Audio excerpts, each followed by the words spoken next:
the Keeping It Real podcast. Brought to you by smoking. Hello? Hello, Americans, and welcome to Chad on Demand, the Keeping It Real podcast, a presentation of Hardy Media. Welcome to our new world. My name is Chad Hardy. I am your host. This is where we bring you the very latest information, where we dig deeper, where we don't sugarcoat it.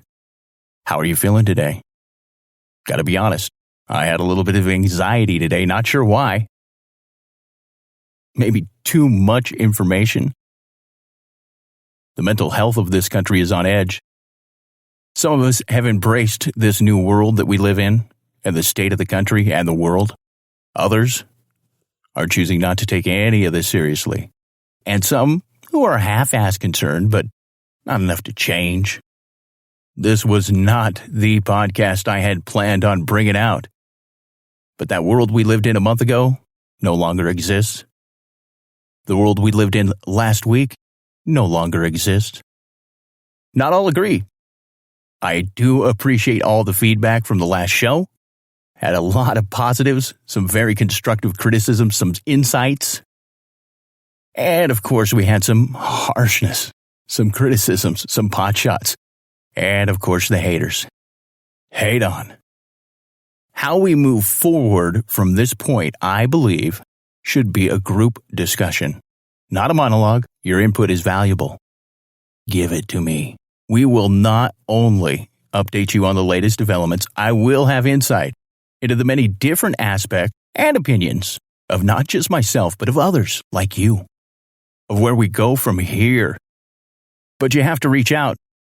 Let me know. Your source of up-to-date information, real stories from real people, authentic feedback from you, hopefully, and with the attitude that we're all in this together.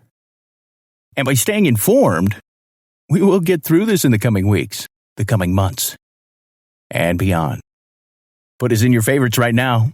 The show is called Chad on Demand, Keeping It Real podcast. It's a presentation of Hardy Media. Follow us on Facebook, Instagram, and Twitter at Chad on Demand. All shows available via our website, it's located on our Facebook page. Today we're broadcasting from the desert in northern Nevada. It's March 22nd, day 9 of the national emergency. Coming up, we're going to have a guest who will paint a picture as to what it looks like in the Midwest, in particular, our nation's third largest city, Chicago. As of now, Illinois only has 4 deaths and fewer cases than the rest of the metropolitan United States. So what does that do to the mindset of people who haven't yet seen the effects of any mandatory shutdowns? We'll also take a close look at what one of the foremost authorities on pandemics had to say 14 years ago on the possibility of a pandemic. We're talking about Dr. Larry Brilliant, whom you may have seen or heard on recent national news and radio stations. You may want to pay attention. He was awarded the 2006 TED Prize, possibly the foremost authority on eradicating diseases in the entire world. He spent his career solving the ills of today, from overseeing the last smallpox cases to saving millions from blindness. Millions. We'll hear from him coming up. Some of us embraced this new world as I talked to scores of people today, and others not so much. America, here is the very latest. California is still under a stay-at-home order, which took effect on Thursday night. You can now add New York and Washington State to that list, along with all of us here in Nevada, where the casinos remain dark and non-essential business is closed. Residents in all 3 states are being asked to leave their homes only when necessary, and this order, at least in California and New York, is until further notice.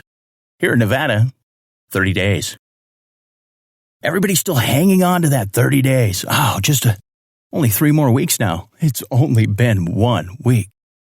The socio-psychology of staying home, not working, changing your habits of not going out, is starting to already, I can see, take effect on at least a few people. The plan to send direct American payments to help Americans hurt by the coronavirus pandemic is currently stalled. due to the usual political BS that goes on in Washington. Under that plan, individuals making up to $75,000 annually eligible for a $1,200 check from the federal government. Lawmakers are scheduled to work late into the night tonight to reach a compromise to help American people through this. Let's get it done, guys. The American people need this. Checking the real-time global pandemic map from Johns Hopkins University, there are now nearly 350,000 deaths. That's up over 100,000 worldwide from Friday in our last broadcast. 100,000. 417 deaths here in the United States, with 117 of those in New York, 95 in Washington State, California with 30 deaths, 23 in Georgia, and 20 in both Louisiana and New Jersey. Regionally, Utah had its first death today, and Nevada now has 2.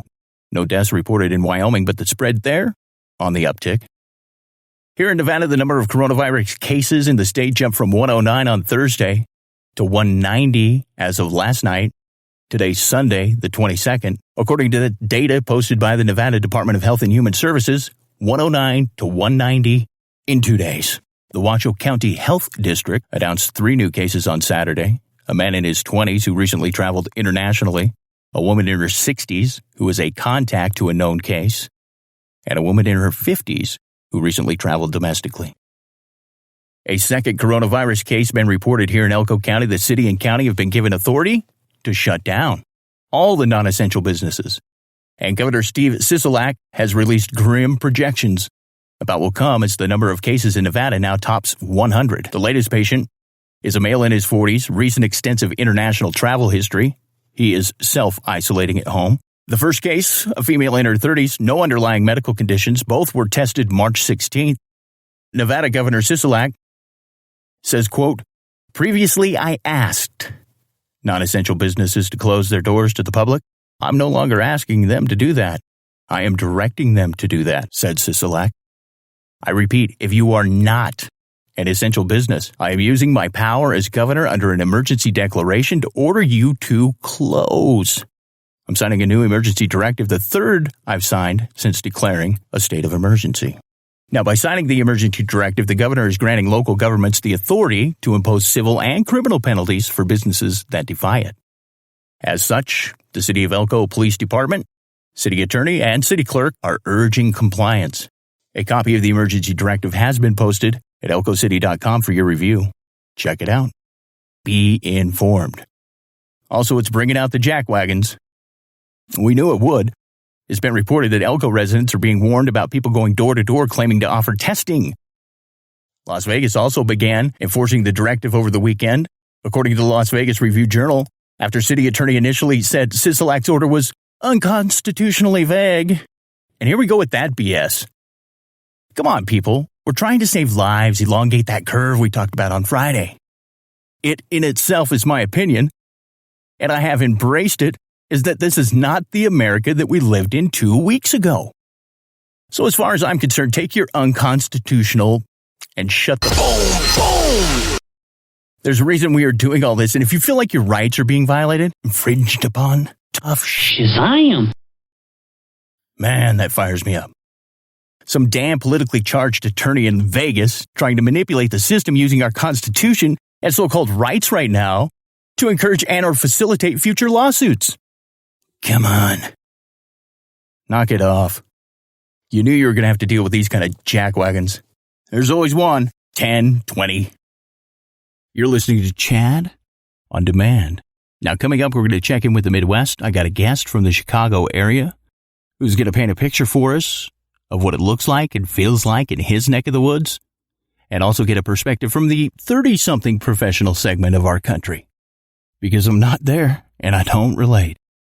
And we'll also hear from Dr. Larry Brilliant. Time and Wired magazine calls him a technology visionary.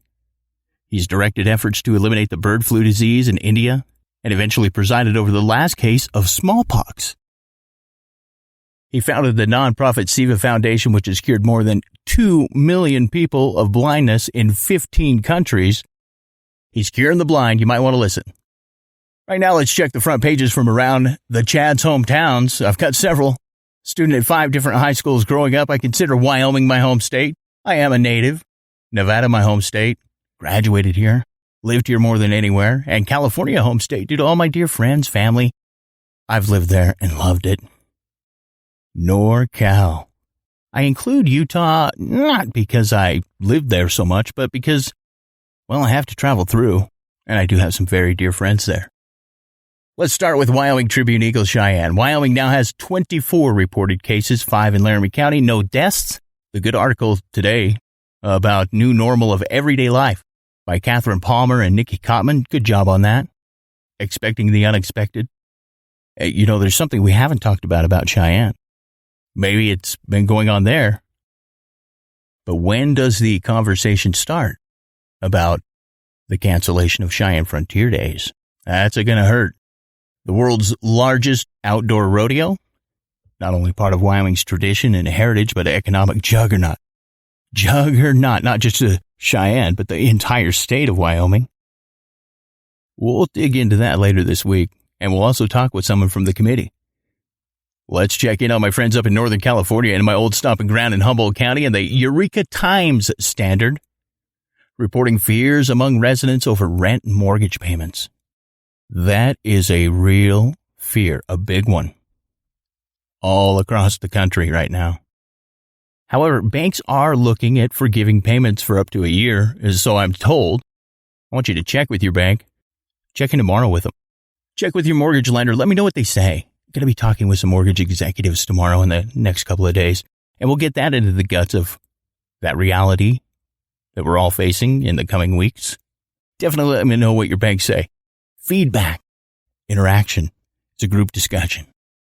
This is a we show, not a me show. How do you reach us? You can reach us on Facebook. It's got a link to our website there. On demand. The Keeping It Real podcast. Go ahead. Oh, wait. You can like the page now. Go ahead. Oh, and don't forget, bookmark the website. Oh, wait.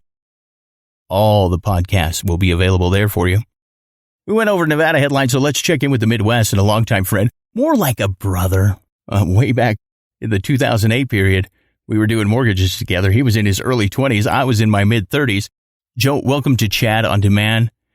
Can you paint us a picture as to what's happening in the third largest populated city in the United States? What's the vibe there? It's actually pretty normal. I mean, we've just seen a couple shutdowns, flow or different levels of it, I guess, over the last couple days. And, I'm a blue-collar type that plays in a white-collar world, so I get it from both ends of the spectrum. And, there's a lot of panic, a lot of conspiracy theory stuff all over the world right now. And I think just, keeping it to the sense of the day-to-day here, it's been a hell of a lot mellower than I really imagined it was going to be. I mean, I think we got an inkling that something like this was going to be coming, before anything was ordered closed. We just said, screw it. I mean, there's no reason to come in, short of camaraderie and culture and working together on motivation. We're a sales-driven company, and we're all tech-savvy enough to work from home and literally don't need to be in the same room, and we're not in the same room with our clients. So nothing had really been ordered closed yet, but we had the ability, so I forced our employees.